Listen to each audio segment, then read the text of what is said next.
Olá a todos, eu sou o professor Cícero Thiago, sou natural da cidade de Fortaleza, né? E eu estou absurdamente feliz por esse ano fazer parte da equipe de professores do PAPMEM. Agradecer ao professor Eduardo Wagner pela confiança de me conceder essa chance, né? E dizer que o PAPMEM ele tem um papel extremamente importante na minha vida de professor. Podem ter certeza que muitas das minhas aulas nesses 20 anos de carreira foram montadas assistindo aulas do PAPMEM. Claro, assistindo aulas do grande professor Morgado, né, do professor Paulo César Carvalho, do meu grande amigo Luciano Castro. Então, assim, eu realmente digo o quanto esse programa é importante, porque ele foi importante para mim. E o que eu posso dizer é que, olha o quanto esse programa foi importante. Hoje eu estou aqui para falar de matemática para vocês. E podem ter certeza que muito da matemática que eu vou discutir aqui hoje, eu ganhei nas aulas do PAPMEM, certo? Eu escolhi um assunto, né, que particularmente eu acho difícil, porém eu gosto bastante, que é análise combinatória. Certamente é um assunto que assombra muito estudantes de ensino fundamental e médio. Meus alunos sempre dizem assim, professor, é um pesadelo quando a gente termina um problema de análise combinatória, porque a gente nunca sabe se a gente contou para mais ou se a gente contou para menos, não é? Mas uma coisa que, no meu ponto de vista, é um grande problema é o jeito com que a análise combinatória é passada de uma maneira geral. Os nossos alunos, eles têm uma necessidade muito grande de conhecer fórmulas. E nós, professores, sabemos que de todas as áreas da matemática, a análise combinatória é uma em que só saber fórmulas não vai ajudar em nada, né? Cada problema tem sua história, cada problema tem sua ideia. E o que é mais importante, a meu ver, é que o aluno tenha noção das ideias combinatórias por trás de cada problema. O que significa cada uma das contagens. A gente fica muito preso àquela história de tem a regrinha do E e a regrinha do OU. Quando for um E, a gente multiplica. Quando for um OU, a gente soma. Eu acho que isso é muito pobre. E o aluno memoriza, a combinação A escolhe B é representado por A fatorial dividido por B fatorial, A menos B fatorial. Aí ele vai decorar uma fórmula de arranjo, né? Eu, particularmente, sou um cara que odeio o termo arranjo, tá? Então, o grande objetivo da minha aula hoje é tentar mostrar a combinatória do ponto de vista combinatório. Parece até meio estranho, né? O cara dizer, claro que você vai apresentar a combinatória do ponto de vista combinatório, mas o que eu quero é pensar eu ganho um problema, então eu preciso modelar esse problema aí, eu preciso transformar ele num outro problema, né? Que eu consiga pensar de maneira combinatória. Às vezes eu tenho uma identidade combinatória nas mãos, não é?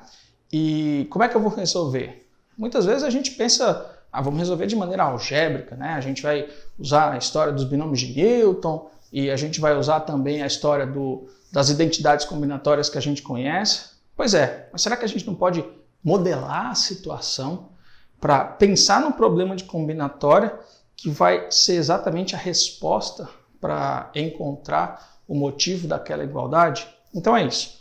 Hoje a gente vai pensar de maneira combinatória, né? E a técnica principal que vai, digamos, estar presente na minha aula hoje é uma técnica conhecida como contagem dupla. Eu vou contar a mesma coisa de duas maneiras com o intuito de resolver o problema ou de muitas vezes encontrar identidades combinatórias, tá? Se você quiser, por exemplo, encontrar boas referências, tem um artigo muito interessante que apareceu na Eureka 6, que ele diz mais ou menos o seguinte, a contar de duas maneiras para generalizar, é do José Paulo Carneiro. Esse artigo, acho que foi um artigo que eu li há muito tempo e que aquilo me motivou a estudar essa história de contagem dupla e argumentos combinatórios, tá bom? Espero que vocês gostem dessa aula. Muito bem, professores e demais pessoas que estão assistindo o PAPEMEM 2021, né? Como eu já falei, eu sou o professor Cícero Thiago e hoje a nossa aula vai ser uma aula de análise combinatória. O que eu realmente quero é passar uma ideia combinatória da contagem. Parece até ser estranho, né, dizer passar uma ideia combinatória da contagem, como se isso não fosse feito de uma maneira geral. A gente sabe que existe uma cultura muito ruim entre os nossos alunos, de uma maneira geral, alunos de ensino fundamental e médio, de quererem apenas uma fórmula que vai resolver o seu problema. E a gente sabe que, dentre todas as áreas, certamente combinatória é a que menos isso vai funcionar. Porque a gente sabe que cada problema vai ter a sua história, né, vai ter o seu modelo para ser atacado, né, e o que a gente precisa fazer é tentar colocar na cabeça do aluno uma ideia combinatória da contagem. Muito bem, Cícero, mas o que você quer dizer com uma ideia combinatória de contagem? O que eu vou fazer hoje é menos álgebra, mais combinatória. Vamos lá, vamos para a nossa aula.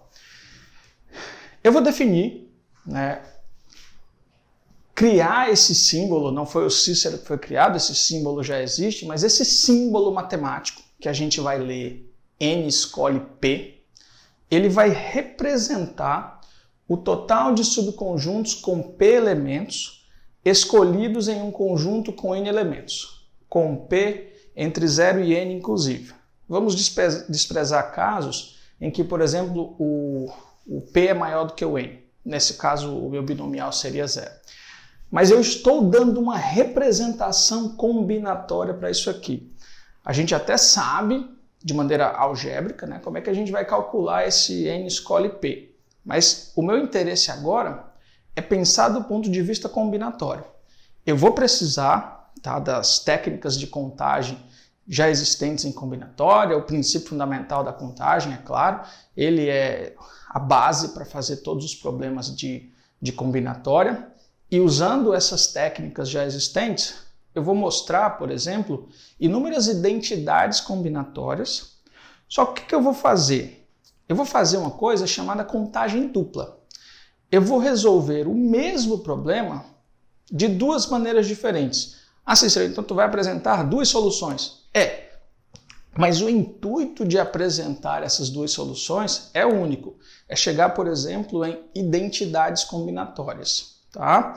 Agora, nesse caminho de apresentar duas maneiras diferentes de contagem para o mesmo problema, eu vou tentar ao máximo usar essa ideia combinatória da contagem. Bom, o primeiro exemplo é um exemplo bastante conhecido por todos. Não é? Imagine que eu tenha um conjunto com N elementos e eu quero determinar o total de subconjuntos desse conjunto A que possui N elementos. A minha primeira contagem, eu nem vou chamar de primeira solução, eu vou chamar de primeira contagem, não é? Ela se baseia da seguinte maneira, eu vou usar fortemente o princípio fundamental da contagem. Pense o seguinte, cada elemento do conjunto A, ele pode estar ou não desse subconjunto. Perceba que a gente, por exemplo, tem N decisões a serem tomadas. A primeira decisão é o número 1, ele vai estar ou não no subconjunto. Uma vez tomada essa decisão, uma segunda decisão a ser tomada é o número 2 vai estar ou não no subconjunto. E assim sucessivamente até o número N vai estar ou não no subconjunto. Então, pelo princípio multiplicativo, o total de maneiras de tomar essas N decisões de maneira simultânea é 2 elevado a N, certo? Certo. O que eu vou fazer agora? Eu vou apresentar uma outra maneira de fazer essa contagem, com o intuito de chegar numa identidade combinatória usando zero de álgebra e fortemente a ideia combinatória. Ok, professores? Então eu vou deixar essa luz aí para vocês apreciarem por alguns segundos e vamos à nossa próxima ideia. Muito bem, vamos à nossa segunda contagem. O que eu vou fazer é usar fortemente a definição apresentada no início da aula. O símbolo N escolhe P, ele representa o total de subconjuntos de P elementos que são escolhidos em um conjunto com N elementos. O exercício proposto é determinar o total de subconjuntos de um conjunto A que possui N elementos. Mas pense, quando você pede total de subconjuntos, você sabe que o A vai ter subconjunto com 0 elemento, ele vai ter subconjunto com 1 elemento, subconjunto com 2 elementos, até subconjunto com N elementos. Então eu vou fazer isso por partes, eu vou fazer uma separação em casos, né? Eu vou contar o total de subconjuntos com 0 elemento. Usando a nossa definição, vai ser N escolhe 0. Total de subconjuntos com 1 elemento, N escolhe 1. Total de subconjuntos com 2 elementos, N escolhe 2, até o total de subconjuntos com N elementos. E aí, a gente acaba de descobrir que também o total de subconjuntos de N elementos pode ser dado dessa maneira. N escolhe 0, mais N escolhe 1, mais N escolhe 2, até o N escolhe N. E por fim, com exatamente o que eu queria, fazendo essa coisa da contagem dupla, contar de duas maneiras, mas usando fortemente a ideia combinatória da contagem, chegar em identidades combinatórias. Percebam que muitas vezes essa identidade ela só chega ao aluno quando o aluno vai estudar binômio de Newton, não é? Talvez isso seja muito tarde, e aqui você certamente colocou uma sementinha que vai florescer aí, vai florescer a ideia combinatória da contagem, que é de fato o mais importante, até porque os alunos eles são muito assombrados com análise combinatória. Aquela coisa de, nossa, eu nunca sei se eu contei o total de elementos do conjunto de maneira certa, será que eu contei para mais, será que eu contei para menos? Talvez, se a coisa seja vista de uma maneira diferente, ou seja, incentivando fortemente o raciocínio combinatório, talvez esses medos eles acabem diminuindo e, claro, os alunos tenham um aprendizado mais efetivo. Tá bom?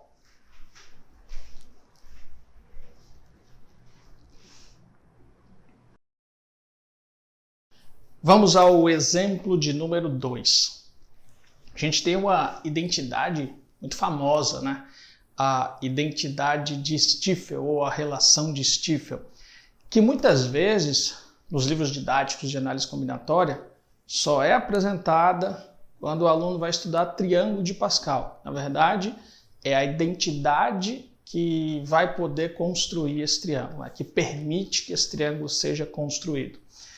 E aí, durante toda a parte de contagem que o aluno teve antes de chegar em binômio de Newton, muitas vezes ele não sabe da existência dessa identidade. Eu acho que isso é muito pobre.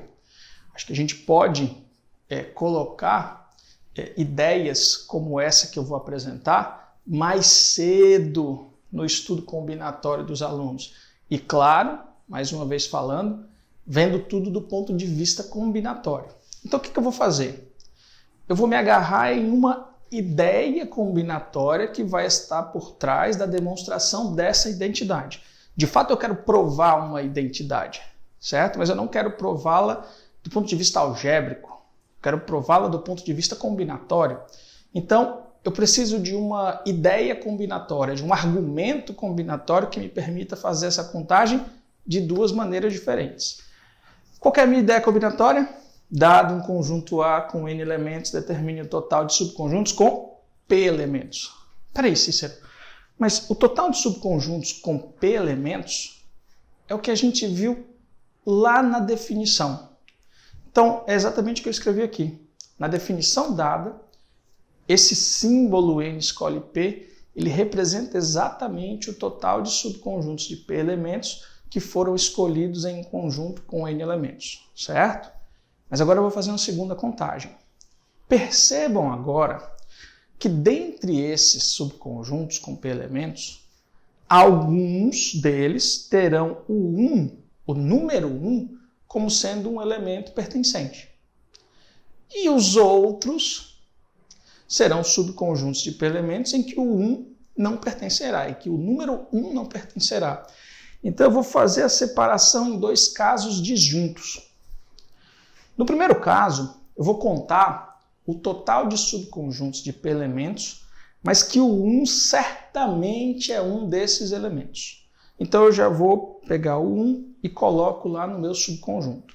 Quando eu faço isso, restam ser escolhidos n-1, ou melhor, p-1 elementos para esse subconjunto, que serão escolhidos entre os n-1 elementos restantes do conjunto A.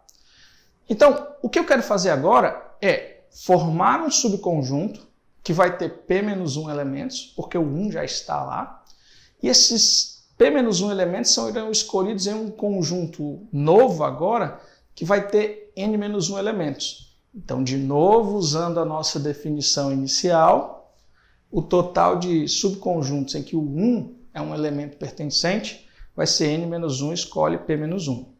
Ok. Agora eu vou para os subconjuntos em que o 1 não pertence. Então o que eu vou fazer? Vou pegar o conjunto A, que tem os seus n elementos, retiro o 1 e eu formo um novo conjunto que vai ter n-1 elementos. Só que eu quero formar subconjuntos com p elementos. E esses p elementos serão escolhidos desse novo conjunto que vai ter n-1 elementos. Então o total de subconjuntos de p elementos desse novo conjunto vai ser n-1 escolhe p.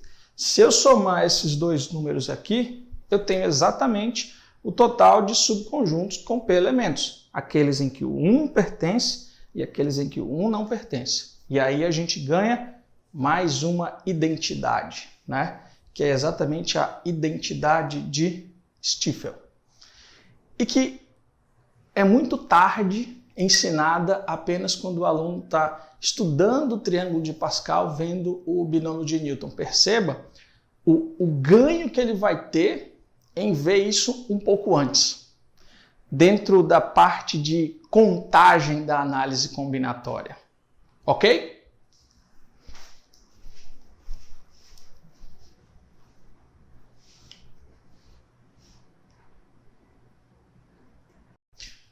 O exemplo 3 é um exemplo que particularmente eu gosto muito, né? Eu quero determinar o valor dessa soma. É uma soma bem estranha, o aluno vê isso aí, vai logo se assustar. E aí, você já pensa em resolver esse problema de uma maneira algébrica, né? Você já tenta lembrar das inúmeras identidades combinatórias que você conhece, né? Mas o que eu quero fazer agora é: o que essa soma representa de um ponto de vista combinatório? Ou seja, que contagem eu fiz e que, como resultado, eu obtenho essa soma? Isso é interessante, é uma pergunta bastante interessante, porque, na verdade, eu estou modelando o problema, né? Eu quero enxergar esse problema de uma outra maneira que, tecnicamente, vai ser melhor resolvido. Então, o que eu vou fazer? Eu vou apresentar uma identidade combinatória. Então, digamos que existe uma sala de aula, e essa sala de aula tem N estudantes. E eu quero formar comissões com 1, 2 ou N estudantes, mas que cada comissão tenha um líder. Agora vai, de fato, começar a primeira contagem. Essa ideia combinatória ela vai servir para as duas contagens. Mas a primeira contagem vem agora, que vai aparecer exatamente a minha soma. Né? O que eu vou fazer? Ora, comissões com um elemento ou com um estudante. Eu posso formar N escolhe uma comissões. É exatamente o mesmo problema de formar subconjuntos com um elemento. Então eu posso formar N escolhe uma comissões. Mas espera aí, Cícero. Você tem que escolher um líder. Então perceba que são duas decisões a serem tomadas. Primeiro é formar a comissão com uma pessoa. E depois escolher o líder. Bom, aqui está muito fácil, né? Porque nessa comissão que só tem uma pessoa, essa pessoa imediatamente será o líder. Então, a primeira decisão pode ser tomada de n escolhe uma maneiras, a segunda decisão de uma maneira, então as duas decisões podem ser tomadas de maneira simultânea, uma vez n escolhe 1. Vou para as comissões agora com 2 estudantes. Tá.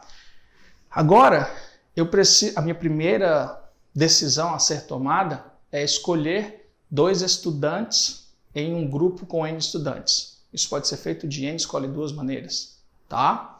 Agora, uma segunda decisão é, dados esses 2 estudantes, eu preciso escolher um líder. Isso pode ser feito de 2 maneiras. Então, o total de comissões com 2 estudantes e que tem um líder é 2 vezes n escolhe 2. E a gente continua até fazer uma correçãozinha aqui. Apaga esse K, que na verdade aqui é um N. Até o total de comissões com n estudantes. Ora, todos os estudantes dessa sala de aula vão estar na comissão. Ok. Depois eu preciso escolher um para ser o líder. Então, isso aqui é o total de maneiras de escolher n estudantes em um grupo que tem n estudantes. Isso aqui é o total de maneiras de escolher o líder. Bom, agora eu vou somar tudo. Ok, eu obtenho exatamente essa soma. Então, legal. Eu representei essa soma de uma maneira combinatória. Eu associei a um problema combinatório. Ok, mas eu vou fazer uma segunda contagem. E como que vai ser essa segunda contagem? Bom, eu vou fazer agora a contagem de uma maneira diferente. Estão aqui os meus n estudantes. Eu vou escolher logo o líder. De quantas maneiras eu posso escolher o líder? N maneiras. Digamos que essa foi a minha primeira decisão a ser tomada. Escolher o líder. Cada estudante que sobra, que é um grupo com n-1 estudantes, cada um desses pode estar ou não na comissão. E aí, o primeiro estudante que restou, ele pode estar ou não, então 2 possibilidades para ele. O outro segundo estudante pode estar ou não, 2 possibilidades a ele. Até o n-1º estudante restante aí, ele pode estar ou não. Então, pelo princípio multiplicativo, a gente vai ter 2 elevado a n-1 maneiras de formar esse grupinho que pode ter no máximo n-1 estudantes. Perceba que se cada um dos estudantes não está na comissão, a minha comissão só vai ter um estudante, que é exatamente o líder que foi escolhido no grupo de n. E se todos os outros estudantes forem escolhidos, por exemplo, a gente tem exatamente a comissão com n estudantes. E aí, o total que representa isso é n vezes 2 elevado a n-1, que é exatamente o valor dessa soma. Então percebam que, claro, o problema continua tecnicamente assustando, né? Oferecer, por exemplo, essa identidade combinatória a um aluno pode ser bastante assustador. Mas olha que legal, olha o que a gente ganhou do ponto de vista combinatório em tentar olhar para isso aqui numa contagem, em um problema combinatório, não é? Então agora a gente pode até, por exemplo, pensar em, será que conhecer identidades desse tipo tem algum valor? Sim, porque eventualmente isso aqui vai representar, por exemplo, a solução de um determinado problema ou de uma determinada contagem. Tudo bem? Então vamos continuar aí com os nossos exemplos de contagem usando argumentos combinatórios.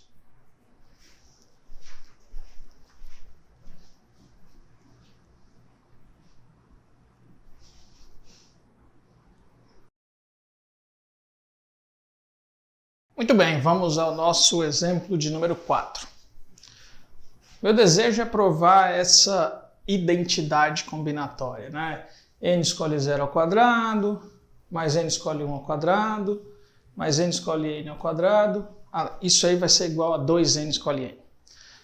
Para a gente poder fazer isso, eu vou mostrar um fato importante, que é essa igualdade aqui, né? O n escolhe p, ele é exatamente igual ao n escolhe n menos p. Isso é um binomial complementar. Faz sentido, porque pensa o seguinte, eu tenho um conjunto com n elementos. Quero formar um subconjunto com p elementos. Então eu escolhi um subconjunto com P elementos. Essa escolha já determinou um outro conjunto com N menos P elementos. Então, para cada conjunto com P elementos que eu determino um com N menos P elementos. Então, é claro, o total de subconjuntos com P elementos vai ser exatamente igual ao total de subconjuntos com N menos P elementos. Então, de fato, essa igualdade é verdadeira. Tá? Agora, eu mudei a perspectiva do problema. Então, ao invés de ter n escolhe 0 ao quadrado, eu escrevo n escolhe 0 vezes n escolhe n. Ao invés de ter n escolhe 1 ao quadrado, eu escolho n escolhe 1 vezes n escolhe n menos 1. Tá? E eu quero provar essa igualdade aqui. Então, de novo, eu quero uma ideia combinatória para que a gente possa provar essa identidade combinatória. A nossa ideia combinatória é a seguinte. Imagine uma sala de aula em que você vai ter N garotos e N garotas. O seu desejo é formar uma comissão com N pessoas. Essas pessoas podem ser garotos ou garotas, não é? Então agora a gente vai fazer as duas contagens. Acho que a primeira contagem é muito imediata, né? Reúne os N garotos e as N garotas e aí você vai ter 2N pessoas. Dessas 2N pessoas, eu quero escolher N para formar a minha comissão. Então, 2N escolhe N, que é exatamente o número que aparece do lado direito. Só que agora eu vou fazer uma quebra do problema em casos. Não é? A minha comissão, ela pode ter 0 garoto, mas pode ter N garotas. Então percebam, são duas decisões aqui a serem tomadas. Determinar o total de maneiras de escolher 0 garoto e depois determinar o total de maneiras de escolher N garotas. N escolhe 0, total de maneiras de escolher 0 garoto. N escolhe N, total de maneiras de escolher N garotas. Pelo princípio multiplicativo, as duas decisões podem ser tomadas de N escolhe 0 vezes N escolhe N. Em seguida, a comissão pode ter 1 garoto e N menos 1 garotas. Então, a primeira decisão é escolher o garoto. Isso pode ser feito de N escolhe 1 maneiras. A segunda decisão é escolher as N menos 1 garotas. Isso pode ser feito de N escolhe N menos 1 maneiras. Pelo princípio multiplicativo, esse é o total de maneiras de tomar aí as minhas duas decisões. Você faz isso sucessivamente, em seguida você soma tudo, e aí você vê que esse 2N escolhe N, que representa o total de comissões com N pessoas, pode ser visto dessa maneira ou dessa maneira. Uma coisa que eu vou fazer já já é bolar uma situação-problema, apresentar uma situação-problema em que eu vou precisar de algo desse tipo. Eu vou precisar saber, por exemplo, o resultado disso aqui. Eu não quero que você memorize, eu quero que você tenha artifícios combinatórios para que, se isso aparecer, você saiba calcular, ok?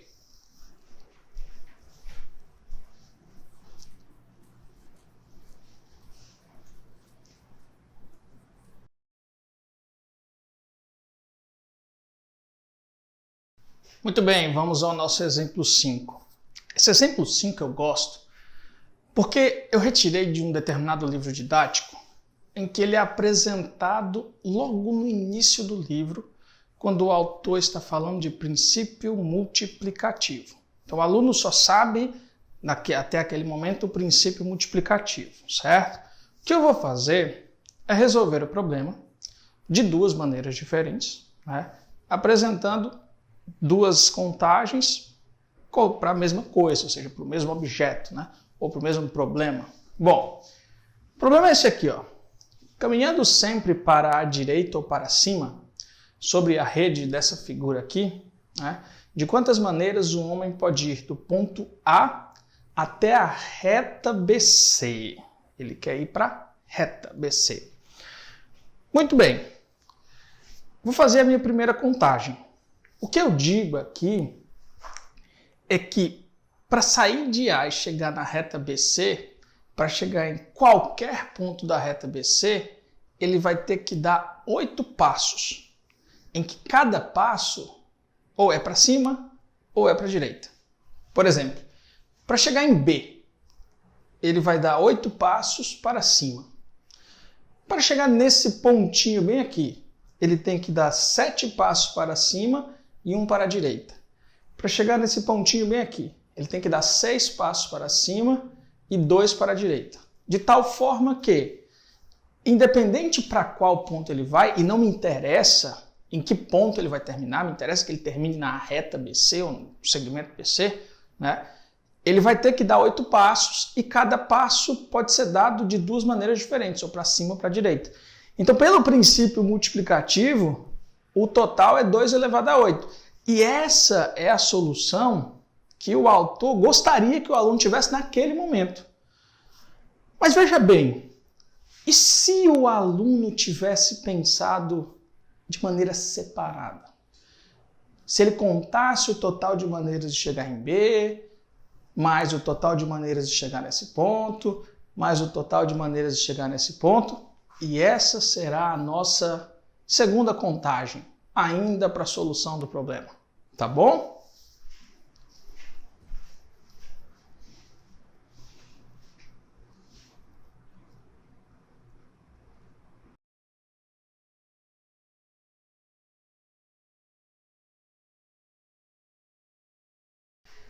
Vamos lá, vamos à nossa segunda contagem. Eu vou abordar o problema de uma outra maneira, tá? Eu já sei que a pessoa vai ter que dar 8 passos. Essa identificação foi feita, por exemplo, como na primeira contagem, certo? Porém, eu posso pensar de maneira separada, né? Eu posso pensar da seguinte maneira: peraí, de quantas maneiras eu posso ir para B? O aluno que está fazendo ali a continha meio que na raça, né? Eu vou dizer, só tem uma maneira de ir para B, se eu for 8 vezes para cima, né? Só que na hora que ele vai olhar para o D, já fica com problema. Porque para ir para o D, né, ele tem que ir 7 vezes para cima e 1 vez para a direita. Então, eu vou pensar da seguinte maneira. Ele vai dar 8 passos. Então, por exemplo, para chegar em B, né, ele vai dar 8 passos para cima. Então, eu vou pensar da seguinte maneira. Eu quero escolher o momento onde ele vai para a direita. Vai ser no primeiro passo, no segundo, no terceiro? Então, peraí. Para chegar em B, ele não tem que dar nenhum passo para a direita. Então, o total de maneiras de escolher esse passo para a direita que ele tem que dar para chegar em B é 8 escolhe 0, porque ele vai dar 8 passos. Por outro lado, né, para chegar em D, ele pode fazer o passo para a direita de 8 maneiras. Ele pode ir para a direita no primeiro passo, ele pode ir para a direita no segundo passo, ele pode ir para a direita no terceiro passo. Então, o que eu vou fazer? Eu tenho que escolher qual dos 8 passos ele vai escolher para ir para a direita. E eu posso fazer isso de 8 escolhe 1 maneiras. Né? E assim sucessivamente. Eu preciso escolher agora 2 dos 8 passos em que ele tem que ir para a direita. Então eu posso fazer isso de 8 escolhe 2 maneiras. Depois eu tenho que escolher 3 dos 8 passos em que ele vai para a direita.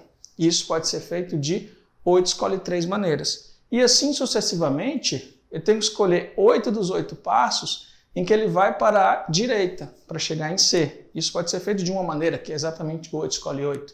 Então, de tal maneira que o total de maneiras de chegar em BC, mas analisando cada um dos pontos, é exatamente essa soma.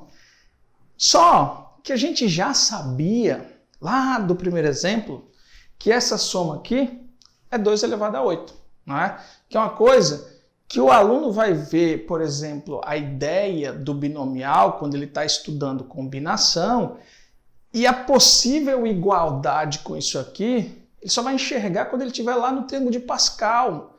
Então perceba, o problema foi apresentado no momento em que o aluno estava estudando o princípio multiplicativo. Se o aluno tenta fazer essa solução, que é contar o total de maneiras para chegar em cada um dos pontos de maneira separada, certamente ele vai ter problemas. Ele vai ter um sofrimento para chegar nisso aí.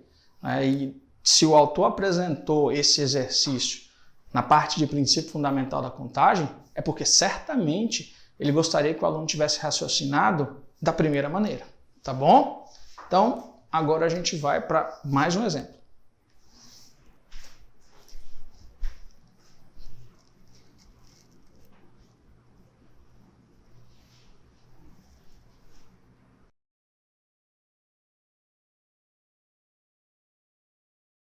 Bom, exemplo 6, né, ele fala no seguinte: quantas partidas há em um campeonato de futebol de um só turno e com N times? Quando ele fala um campeonato de um só turno, é que todos jogam contra todos uma só vez, tá? E claro, esse meu campeonato tem N times. Vou fazer a contagem de duas maneiras diferentes. A primeira contagem é o seguinte: eu escolho um determinado time, o time 1, né?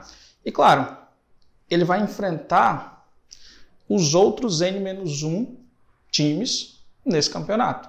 Então, na verdade, eu posso até dizer o seguinte: cada time joga N-1 vezes, porque ele joga contra todos os outros. Só que eu estou olhando na seguinte perspectiva, né? O primeiro time ele vai enfrentar os outros N-1. Quando eu passo para o segundo time, eu penso assim: eu já tive o confronto do segundo time com o primeiro, porque já foi feita essa contagem aqui. Então o segundo time vai jogar só N-2 partidas agora, porque uma já foi contada.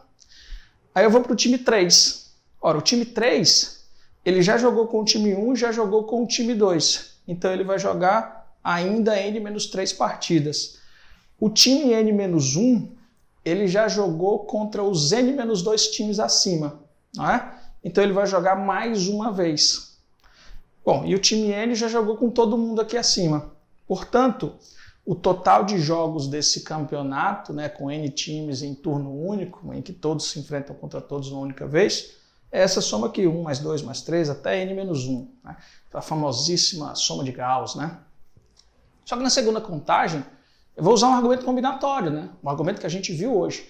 Porque formar uma partida de futebol, você tem N times, formar uma partida de futebol é escolher dois desses times. Ou seja, é como se eu quisesse formar subconjuntos de dois times, em que esses dois times são escolhidos em um conjunto com N times. Então, o total de subconjuntos é N escolhe 2, não é? E aí a gente acabou de ganhar uma identidade combinatória, que é essa daqui, 1 mais 2 mais 3 até N-1 é o N escolhe 2. Bom, até esse momento da aula, né, eu não fiz questão de, por exemplo, dizer como é que a gente calculava isso aqui, tá? Eu também não vou entrar em detalhes nisso aí, mas sabendo como calcula, você vai descobrir que é exatamente, simplificando, claro, vai ser N vezes N-1 sobre 2. Mas isso foge do escopo da minha aula. Né? O que eu quero, na verdade, é pensar de maneira combinatória, achar ideias combinatórias para atacar cada problema. Ok?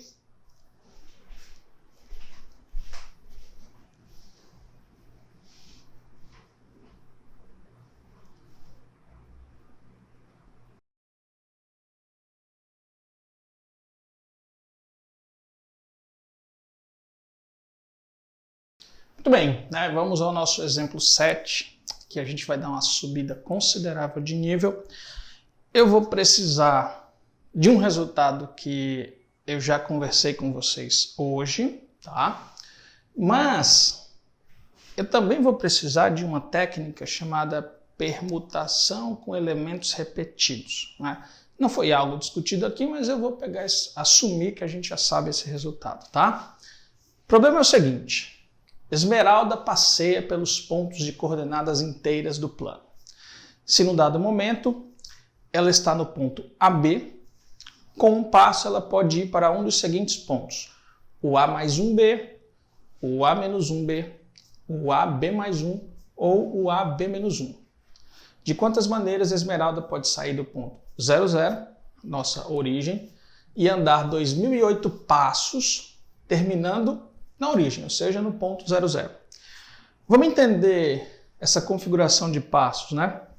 Na verdade, sair do AB e ir para o A mais 1B é, na verdade, dar um passo para a direita. Né? Ir para o A menos 1B é dar um passo para a esquerda. Ir para o AB mais 1 é dar um passo para cima. E ir para o AB menos 1 é dar um passo para baixo. Então a gente entendeu. E eu vou representar ir para a direita pela letra D, ir para cima pela letra C, ir para a esquerda pela letra E e ir para baixo pela letra B, certo? Mas vamos pensar o seguinte, né? Se ele for A vezes para a direita, tem que voltar para B. Então ele tem que fazer A vezes para a esquerda, ou seja, se ele der A passos para a direita, ele tem que dar A passos para a esquerda. Se ele der B passos para cima, ele tem que dar B passos para baixo. Perceba, por exemplo, que o máximo de passos que ele pode dar para a direita, por exemplo, seria 1004. Porque aí ele vai ter que dar 1004 voltando para a esquerda, né? E a mesma coisa para cima e para baixo. Então, essencialmente é isso, né? Eu dou A passos para a direita, tenho que dar A passos para a esquerda. Dou B passos para cima, tenho que dar B passos para baixo. Só que quando eu somo tudo, tem que dar 2008 passos. Então, bom, isso aqui a gente tem que 2A mais 2B é 2008, A mais B é 1004, e eu obtenho que o B é 1004 menos A. E eu vou usar isso aí já já. Só que eu vou pegar um possível caminho, uma possível maneira de ele sair do 00 e voltar para o 00. Ou seja, ele vai dar logo A passos para a direita. Depois ele dá os A passos para a esquerda. Opa, ele já está no 00. Pois é, mas aí ele pode fazer isso aí. Em nenhum momento o problema diz que ele não pode passar pelo 00 em determinado momento. Ele tem que começar e terminar, tá? Ele vai dar B passos para cima e depois B passos para baixo. Não, isso aí é um possível caminho. Só que se eu permutar essas letras entre elas, eu vou gerar novos caminhos. Então isso é uma permutação com elementos repetidos, né? E aí na próxima lousa a gente vai ver como é que a gente faz essa continha aqui, tá bom?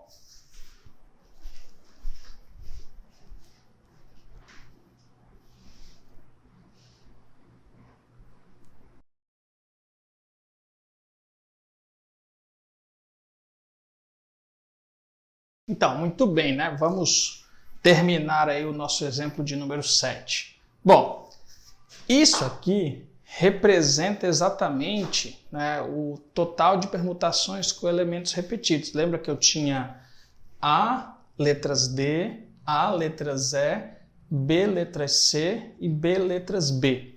De tal forma que eu estou permutando 2A mais 2B símbolos, em que A são do tipo D, A são do tipo E, B são do tipo C e B são do tipo B. Lembrando que 2A mais 2B é 2008. Então isso aqui é exatamente a permutação com elementos repetidos. Só que a gente também calculou que o B é 1004 menos A. E que, claro, o A varia entre 0 e 1004. Eu posso não ir para a direita, então com isso eu não vou para a esquerda, então eu só tenho que ir para cima e para baixo.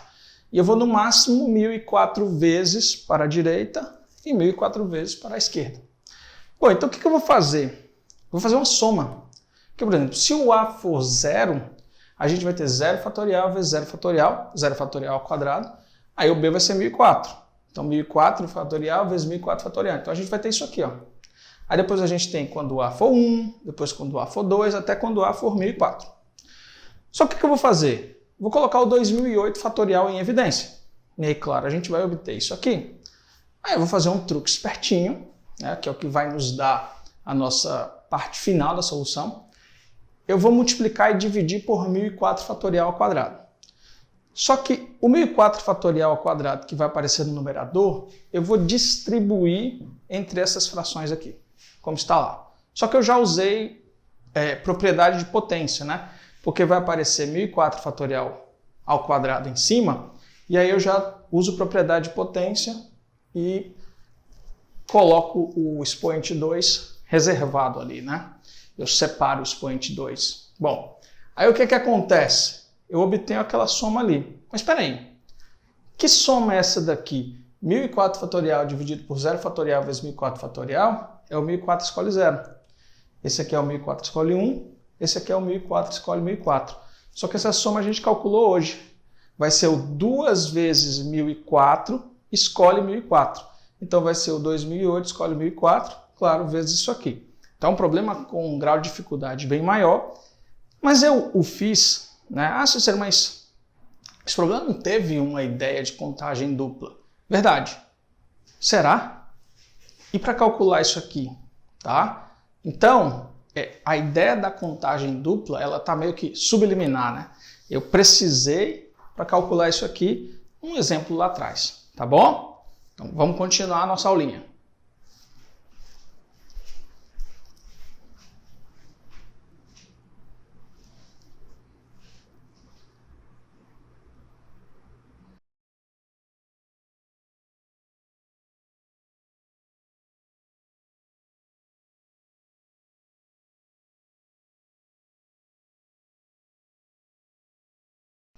Muito bem, vamos ao nosso 8º exemplo, um problema difícil, apareceu na Olimpíada Brasileira de Matemática, 1992, né, quando ainda era no formato júnior e sênior, tá? Em um torneio de xadrez, cada jogador disputou uma partida com cada um dos demais participantes. A cada partida, havendo empate, cada jogador ganhou meio ponto. Caso contrário, o vencedor ganhou 1 ponto e o perdedor 0 ponto. Participaram homens e mulheres e cada participante conquistou o mesmo número de pontos, jogando contra homens e contra mulheres. Mostre que o número total de participantes é um quadrado perfeito. Então, como eu falei, é um problema com um grau de dificuldade alto, não é? E para a gente mostrar isso aí, que a quantidade de participantes é um quadrado perfeito, eu vou ter que usar fortemente a ideia de contagem dupla, que é basicamente a principal técnica de hoje, juntando com a ideia do pensamento combinatório na hora de contar, ou seja, criar um modelo, né, criar uma ideia combinatória para que a gente possa fazer essa contagem, tá bom?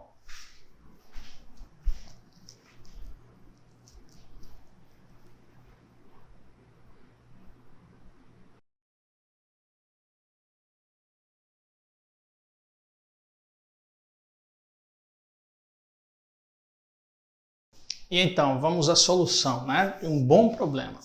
Vou dizer que o total de homens do campeonato é H, total de mulheres M, total de jogos do campeonato, lembra? A gente já fez um exemplo hoje. Formar uma partida é escolher 2 pessoas aqui. Então, H mais M escolhe 2, porque o total de participantes vai ser H mais M. Cada partida vai distribuir 1 ponto. Se for empate, meio para um, meio para outro. Se for vitória de alguém, 1 para quem ganhou, 0 para quem perdeu. Então, o total de pontos distribuídos no campeonato, ou seja, a soma de todos os pontos, né, de todos os participantes, vai ser igual ao total de jogos. H mais M escolhe 2. Agora eu vou pensar num campeonato de homens jogando contra homens. Então, o total de pontos ganhos pelos homens jogando contra homens é só você ver o total de jogos homens versus homens. Então você vai ter que escolher 2 homens no grupo de H homens. Então vai ser H escolhe 2, tá?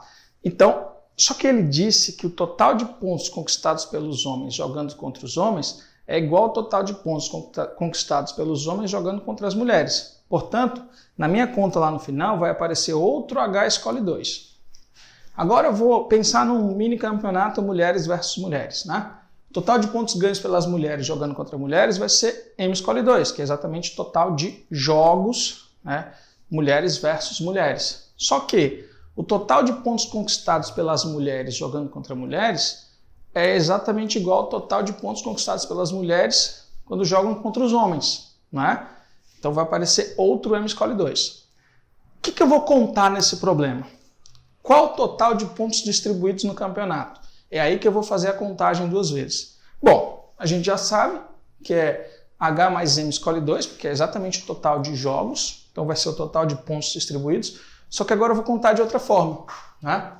Eu vou pegar os pontos conquistados pelos homens jogando contra os homens, os pontos conquistados pelos homens jogando contra mulheres, os pontos conquistados pelas mulheres jogando contra mulheres, os pontos conquistados pelas mulheres jogando contra homens. E é claro, vai dar 2 vezes isso aqui. Em um dos exemplos anteriores, eu disse, olha, eu não vou fazer uma discussão sobre quanto era, por exemplo, o N escolhe 2, mas eu coloquei lá que era N vezes N menos 1 sobre 2. Pois é, então esse cara aqui eu escrevo assim, e esses 2 caras aqui eu escrevo dessa forma. Se você fizer essa simplificação aqui, você vai obter de maneira muito bonitinha que H mais M é H menos M ao quadrado, em que H mais M é exatamente o total de participantes do torneio, e a gente provou que o total de participantes do torneio é um quadrado perfeito. Belezinha?